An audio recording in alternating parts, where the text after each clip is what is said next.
விளையாட்டாளர்களின் உடைகளை பற்றி விமர்சனம் செய்வதை மலேசியர்கள் நிறுத்திக் கொள்ள வேண்டும் என இளைஞர் விளையாட்டுத்துறை அமைச்சர் அனாயோ கேட்டுக் கொண்டுள்ளார். அவர்கள் அணியும் விளையாட்டு உடைகள் குறித்து இனியும் தொந்தரவு செய்யாதீர்கள் என அவர் தெரிவித்தார்.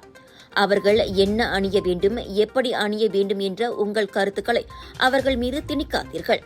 அவர்களுக்கு இருப்பது ஒரே ஒரு நோக்கம்தான், விளையாட்டில் சிறந்து விளங்கி நாட்டுக்கு பெருமை சேர்ப்பதே என தனது முகநூல் பதிவில் அமைச்சர் குறிப்பிட்டுள்ளார். பாரிஸ் ஒலிம்பிக் போட்டியில் பங்கேற்ற தேசிய முக்குளிப்பு வீராங்கனை நூர் டபிதா சப்ரியின் படத்தை எடிட் செய்த தரப்பினர் மீது சட்ட நடவடிக்கை எடுக்கப் போவதாக அவரின் கணவர் கூறியுள்ளதாக சவுத் சைனா மார்னிங் போஸ்ட் நாளேடு முன்னதாக செய்தி வெளியிட்டிருந்தது.